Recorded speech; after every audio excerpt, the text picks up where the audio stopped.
Breaking news po mga kababayan ko. SP Tito Soto na bulaga. Sasampahan po ng mga veteranong abogado. Ito po ang balita. Dito sa ang balita ngayon mga kababayan, talagang nag-viral po ito. SP Tito Soto nakatakdang sampahan ng kasong indirect contempt. Ito yung sinasabi natin nung nakaraan pa na pwede po siyang kasuhan ng Korte Suprema. At ito nga si Atty. Topacio, talagang isinusulong ang pagkaso dito. Isang grupo ng mga abogado ang naghahanda umanong magsampa ng petisyon sa Korte Suprema laban kay Senate President Vicente Tito Soto III. Kaugnay ng umano'y mga pahayag nito na itinuturing na paglapastangan sa hudikatura. Halaka mga kababayan. So, i-check po natin ang banat po ni General Macanas dito. Ano kaya ang nangyari? Chinek lang po natin kung legit. Legit nga ito mga kababayan. Yari, Tito Soto. Maghihimas rehas. Halaka, totoo kaya ito mga kababayan. Ito po ang balita. General Macanas, ano nangyari dito? Ito po. 7 minutes ago, press ko pa. Tito Soto nakatakdang sampahan ng kaso. Lah, Merisi Gaba. nako po. Isang grupo ng mga abogado ang naghahanda umanong magsampa ng petisyon sa Korte Suprema laban kay Senate President Vicente Soto III kaugnay ng umano'y mga pahayag nito na itinuturing na paglapastangan sa hudikatura. Ayon kay Atty. Ferdinand Topacio, ihahain ang petisyon na humihiling na ideklara si Soto na guilty sa indirect contempt dahil sa mga komentong umano'y lumampas na sa saklaw ng malayang pagpapahayag ng opinyon. Pahayag ni Topacio, bagamat pinapayagan ang kritisismo sa mga desisyon ng korte, may malinaw na hangganan ito, lalo na kung nagmumula sa isang mataas na opisyal ng pamahalaan na inaasahang magtataguyod ng respeto sa mga institusyon ng Estado. Dagdag pa niya ang anumang pahayag na maaring magpahina sa kredibilidad ng Korte Suprema ay may seryosong implikasyon sa tiwala ng publiko sa sistema ng hustisya. Ayan mga kababayan ko, nako delikado si Tito Soto dito. Mga kababayan, nako anong sinasabi ng mga komento? Meron kayang anong masasabi ng mga kababayan natin dito mga kababayan? Sila ba'y pumapanig sa mga desisyon ni Tito Soto, SP Tito Soto na binabatikos ang Korte Suprema? Gaya ni Trillanes at Boying Rimulya. Kasi sabi nila, pwede raw ma-impeach ang mga hukom. Baka daw may under the table, baka nabayaran daw. Si Tito Soto naman, kung ano-ano na yung mga binabanat niya sa Korte Suprema na nagpapahina sa tiwala ng taong bayan, na tila ba ang Korte Suprema ay wala daw dissenting decision, lalong-lalo na po sa impeachment ni Inday Sara na binasura. Ito po ang sabi ng mga komento mga kababayan. Anong sinasabi nila? Nako po mga kababayan ko. Ito po, dapat before pa but it's not too late. Karma is coming. Ala, karma is coming daw oh. Check and balance by its branches should be placed in action. That's democracy. Ala ka. Ang tagal naman, dapat lang talaga kasi nagmamarunong Nare-research lang naman ang alam niya sa batas. Nagtataka lang ako bakit pumapayag ang mga mas may alam sa batas at tunay na abogado. Ala ka. Deserve sa'yo it bulaga, sabi na Ivy sa Sedon. ay de Rose, ay de Jose. Let's see how good he is debating the justices. Deserve mo yan, tuta. Soto, Morales, Risa. Let's see kung may papatupad bayangkot na no one is above the law. Ala ka, sabi ni Darb Mix. Deserve the winky wonky. Senator Ben Dalo, sabi ni Limar Anek Naba. Nako, hindi natatakot si Tito Soto. Yan na. Pwede siya mag-research sa Google para sa kanyang depensa. Nako po, Raul Katipay. Huwag nang patagalin, isampa na agad-agad ang reklamo. Ala ka, mga kababayan ko. Yari si Tito Soto dito. Ito po ang sabi. Grabe. Sa ngayon, inaasahang ihahain ang petisyon sa mga susunod na araw habang patuloy na binabantayan ng publiko ang posibleng epekto nito sa relasyon ng lehislatura at hudikatura. Wow! Ito na. Ako, nung siging magpahayag ng opinion si Senator Soto na grabe ang pagbatikos niya sa 15 Supreme Court Justices, naisip ko na, baka maulit, sa isip ko baka maulit yung nangyari nung unang magdesisyon ng Korte Suprema na dineclare unconstitutional yung impeachment ni VP Sara. Mga anti-Duterte nagsalita laban sa mga maestrado. Ang matandaanan ko lang si Percy Sindanya, congressman, si Richard Hidarian, may isa pa Yun na ba yung pangatlo? I think si Larry Gadon. Yan, tatlo. Grabing mga salita sila. Inakusahan nila ang Korte Suprema na bias, mga tuta ni Duterte, kung ano. Ayan mga kababayan. Si Percy Sendanya, si Larry Gadon na galing-galingan, na nadisbar. Kung ano-ano ang kanilang mga binibintang sa Korte Suprema na kesyo na bayaran, tuta ng mga Duterte. Marisiga ba, Tito Soto, sasampahan na ng kaso sa Korte Suprema? Ayon kay Topacio. Hala ka, mga kababayan ko. Marisiga ba nga ito?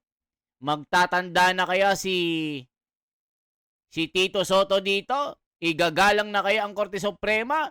Magre-research kaya sa Google ito para idepensa ang kanyang sarili? Kung ito ba ay nasasaklaw ng batas?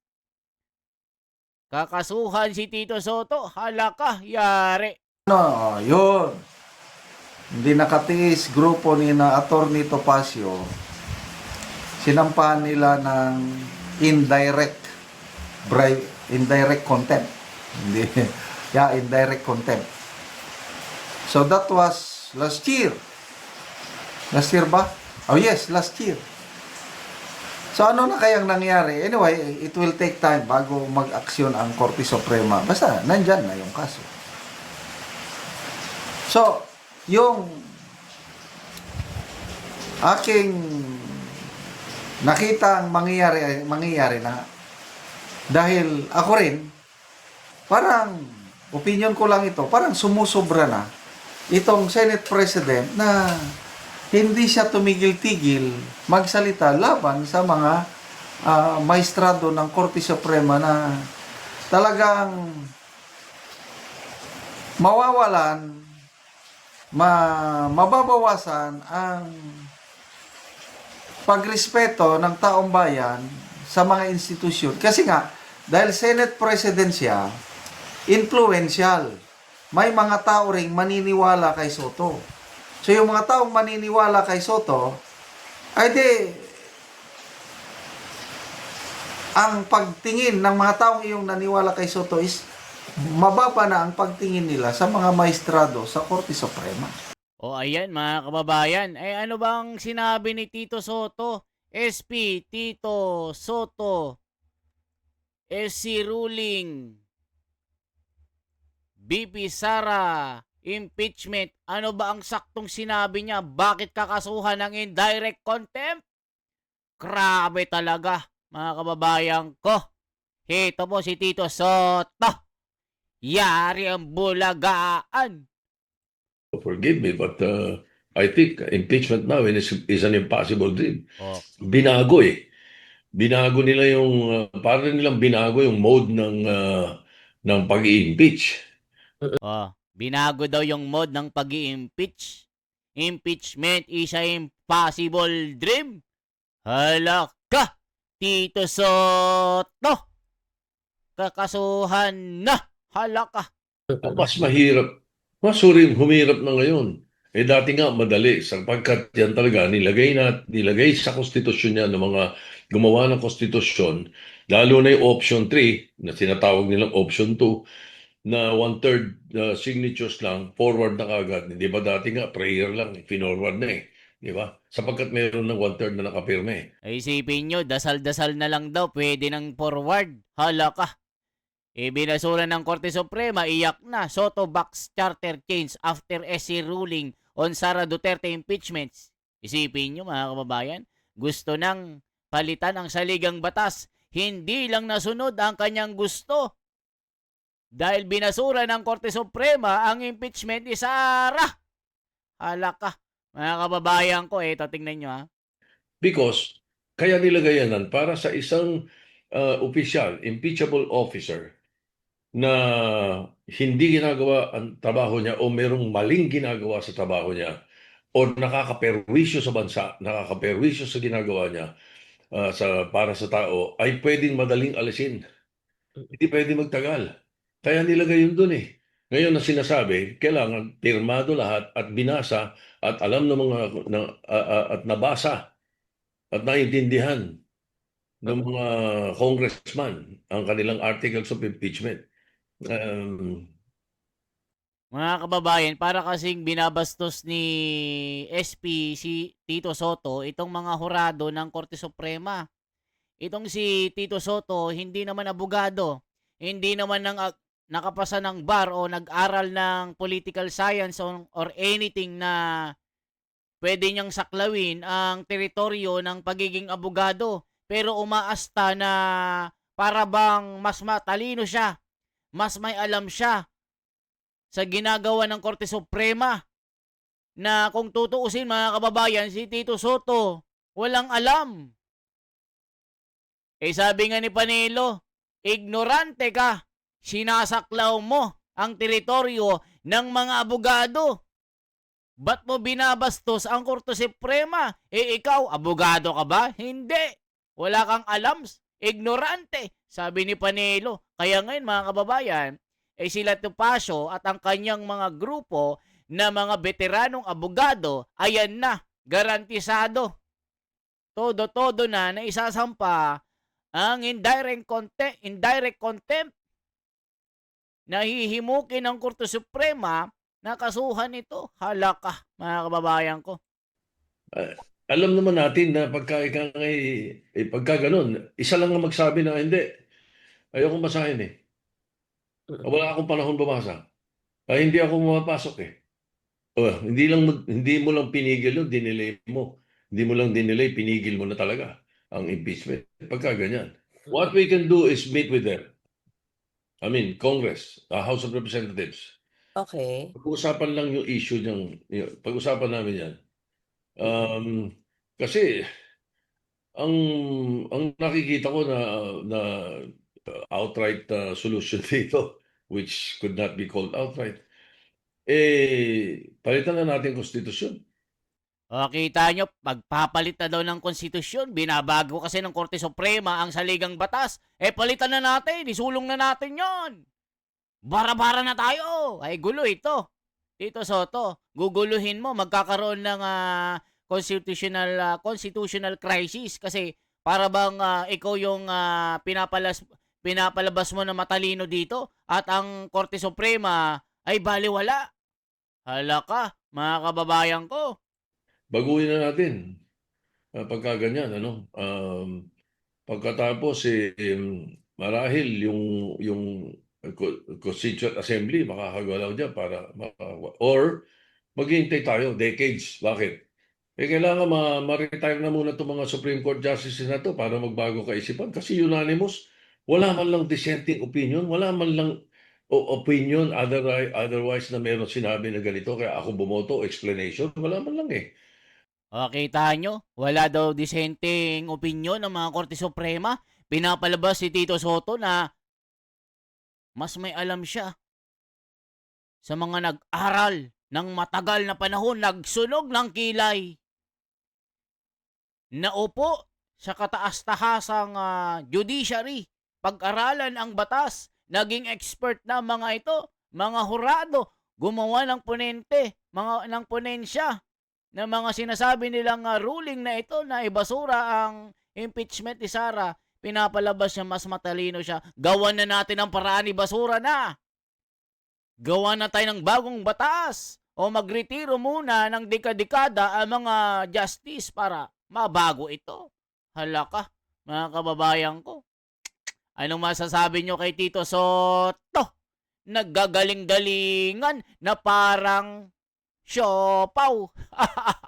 Masyosiopaw tuloy ito, mga kabayan. Makakahon ito dahil nga sinabi na ng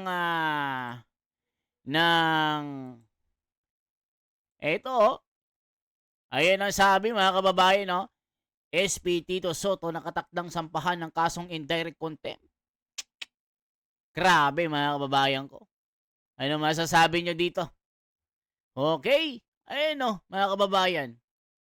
Tito Soto nakatakdang sampahan ng kaso sa isang grupo ng mga abogado ang naghahanda umano na magsampa ng petisyon sa Korte Suprema laban kay Senate President Vicente Tito Soto III. Kaugnay ng umano'y mga pahayag nito na tinuturing na paglapastangan sa hudikatura. Ayon kay Atty. Ferdinand Topacio, ihahain ang petisyon na humihiling na ideklara si Soto na guilty sa indirect contempt dahil sa mga komentong umano'y lumampas na sa saklaw ng malayang pagpapahayag ng opinyon. Paliwanag ni Topacio, bagamat pinapayagan ang kritisismo sa desisyon ng mga korte ay malinaw na may hangganan ito, lalo na kung nagbumula sa isang mataas na opisyal ng pamahalaan na inaasahang magtataguyod ng respeto sa mga institusyon ng Estado. Dagdag pa niya, ang anumang pahayag na maaaring magpahina sa kredibilidad ng Korte Suprema ay may seryosong implikasyon sa tiwala ng publiko sa sistema ng hustisya. Sa ngayon, inaasahan ihahain ang petisyon sa mga susunod na araw habang patuloy na binabantayan ng publiko ang posibleng epekto nito sa relasyon ng lehislatura at hudikatura. Ayan po, for transparency, for a better democracy, mga kababayan. Sabihin nyo kung taga saan po kayo at sabihin nyo ang inyong mga komento dito. Ano na ang mangyayari kay Tito Soto? Magiging happy ending pa rin ba ito? Mga kababayan, pag makasuhan ito ng Korte Suprema? Okay po. This is the Wonders Philippines. Mabuhay for transparency, for a better democracy. Mabuhay po.